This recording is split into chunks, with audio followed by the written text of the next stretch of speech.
আল্লাহ তাআলা সূরা তাহার 4 নম্বর আয়াতে আল্লাহ বলেছেন, কি বলেছেন?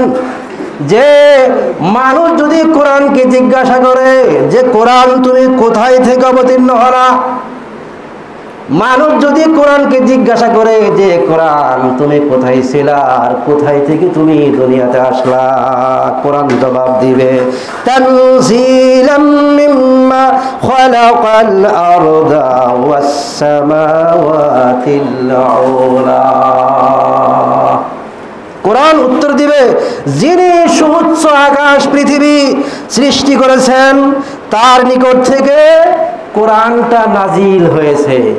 সুউচ্চ আকাশ থেকে, আকাশ মণ্ডলী থেকে আল্লাহ তাআলা কোরআন নাজিল করেছেন। আর তাই কোরআন বলেছেন যে আমি কোরআন সুউচ্চ আকাশ থেকে কি করেছি? নাজিল হয়েছি পৃথিবীতে।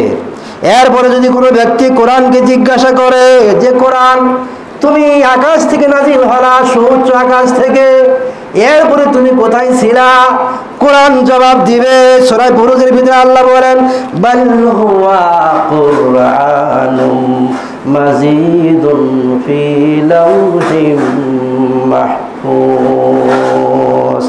কোরআন জবাব দিবে যে আমি কোথায় ছিলাম? লোহে মাহফুজে সুরক্ষিত ফলকে আমি লোহে মাহফুজে লিপিবদ্ধ ছিলাম। লোহে মাহফুজ কোথায়? লোহে মাহফুজ কোথায়?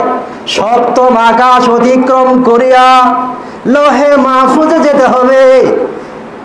হযরতে মুহাম্মদ রাসূলুল্লাহ সাল্লাল্লাহু আলাইহি ওয়াসাল্লাম পৃথিবী থেকে প্রথম আসমানে গেলেন, দ্বিতীয় আসমানে, তৃতীয় আসমানে, চতুর্থ আসমান, প্রথম আসমান, ষষ্ঠ আকাশ, সপ্তম আকাশ অতিক্রম করিয়া সিদরাতুল মুনতাহা অতিক্রম করিয়া আরশে আজিমে গেলেন, লোহে মাহফুজে।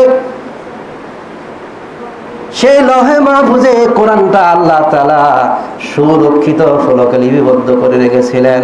সেখান থেকে আল্লাহ তাআলা পর্যায়ক্রমে 23 বছরে রাসূলুল্লাহ সাল্লাল্লাহু আলাইহি ওয়াসাল্লামের উপর অবতীর্ণ করেন। এরপরে যদি কোনো ব্যক্তি কোরআনকে প্রশ্ন করে যে কোরআন তুমি নাজিল হয়েছে কার উপরে, মানুষ যদি জিজ্ঞাসা করে যে কোরআন তুমি কার উপর নাজিল হয়েছো, কোরআন থেকেই কোরআন জবাব দিবে ওয়া আমিনু মিম্মা নুজিলা আলা মুহাম্মাদিন ওয়া হুয়াল হাক্কু মির রাব্বিহিম। কোরআন তার জবাব দিয়ে দেয়, কি জবাব দিয়ে দেয়? যে আমি নাজিল হয়েছি মুহাম্মদ সাল্লাল্লাহু আলাইহি ওয়াসাল্লামের উপরে। সেটা বিশ্বাস স্থাপন করতে হবে যে কোরআন নাজিল হয়েছে কার উপরে? কার উপরে? মুহাম্মদ সাল্লাল্লাহু আলাইহি ওয়াসাল্লামের উপরে। আমাদের নবীর নাম কি? কথা বলেন, নবীর নাম কি? মুহাম্মদ সাল্লাল্লাহু আলাইহি সাল্লাম। মরার পরে আল্লাহ তাআলা যখন মৃত্যুর উপরে যখন মানুষকে যখন কবরে রেখে যখন চলে আসবে, 40 কদম যখন চলে যাবে, তখন 2জন ফেরেশতা কবরে ঢুকবে। মুনকার আর নকির 2জন ফেরেশতা। কয়জন ফেরেশতা? 2জন ফেরেশতা। ফেরেশতার নাম কি? মুনকার আর নকির বা নাকির। এই 2জন ফেরেশতা কবরের ভিতরে প্রবেশ করে ওই মুর্দাকে উঠে বসাবে।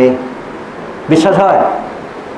অদৃশ্যের প্রতি বিশ্বাস স্থাপন করতে হবে। আল্লাহ কোরআনে বলছেন যে ওই মুর্দাকে উঠে বসাবে, বসানোর পরে রূহ যখন আল্লাহ দিবেন, বসানোর পরে যখন ওই ব্যক্তিকে জিজ্ঞাসা করবে মান রাব্বুকা, তোমার রব কে? হ্যাঁ, রব কে? আল্লাহ। তখন বলবে আমার রব আল্লাহ। ওয়ামান নাবিউকা, তোমার নবীকে? ওয়ামা দীনুকা, তোমার দিন কি ছিল? এই কথা দুনিয়া থেকে মুখস্থ করে গেলে চলবে? চলবে? কবরে যখন চলে যাবে, মানুষকে যখন চলে আসবে, 2জন ফেরেশতা ঢুকবে, মুর্দাকে বসাবে।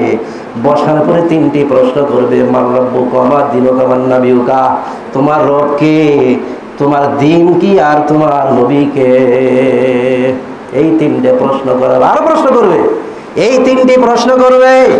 প্রশ্ন করার পরে যদি উত্তর দিতে পারেন তাহলে ভালো, উত্তর কিভাবে দিবেন আল্লাহ তাআলা শিখিয়ে দিয়েছেন, রাজিতু বিল্লাহি রাব্বাও ওয়া বিল ইসলামি দীনা ওয়া বি মুহাম্মাদিন নাবিয়্যাও ওয়া রাসূলা। দুনিয়া থেকে মুখস্থ করে চলবে না। কোনো ব্যক্তি যদি পরীক্ষা দিতে যায়, প্রশ্ন করে মুখস্থ করে যায়, কিন্তু মরার পর যখন কবরে যখন চলে আসবে, তখন কিন্তু এই কথাগুলো ধীরে থেকে মুখস্থ করে উত্তর দিতে পারবেন না। কি উত্তর দিতে পারবেন না? তখন বলতে হবে ইন্নাল্লাযীনা আমানু ওয়া আমিলুস সালিহাত, যারা ঈমান আনছে, নেক আমল করেছে, সৎ আমল করেছে, এই সৎ আমলের বিনিময়ে এই প্রশ্নের উত্তরগুলি আপনি দিতে পারবেন। যদি সৎ আমল নেক আমল না থাকে, তাহলে ওইগুলো ভুলে যাবে। ভুলে যাওয়ার পরে একটা শব্দ আপনার মুখ থেকে বের হয়ে যাবে। কি শব্দ বের হবে? লা আদরি, লা আদরি, আমি জানি না। এ ফেরেশতারা, তোমরা যে জিজ্ঞাসা করছো, এই উত্তর তো আমি জানি না, আমি জানি না। যদি আমল না থাকে, তাহলে আপনি কি বলবেন? আমি কি বলবো? লা আদরি, লা আদরি, আমি জানি না, জানি না, কিচ্ছু জানি না। তখন ফেরেশতারা লোহার রড দিয়ে যখন পিটান শুরু করবে, পিটা একটা বাড়ি মারার সাথে সাথে মাটির নিচে 70 গজ নিচে চলে যাবে। আবার আগুনের বেরিয়ে দিয়ে আবার তুলে নিয়ে আসবে আল্লাহর হুকুমে, আবার বাড়ি মারবে, আবার চলে যাবে। রাসূলুল্লাহ সাল্লাল্লাহু আলাইহি সাল্লাম বলছেন যে একটা লোহার হাতুড়িতে যদি উহুদ পাহাড়ে বাড়ি মারতেন, তাহলে বাড়ি মারার সাথে সাথে পাহাড়টা জমির সাথে মিশে যাইত। সুবহানাল্লাহ। তাহলে সেটা কি করতে হবে? দুনিয়া থেকে আমল করে যেতে হবে। বাকি আলোচনা আগামী জমা হবে ইনশাআল্লাহ তাআলা।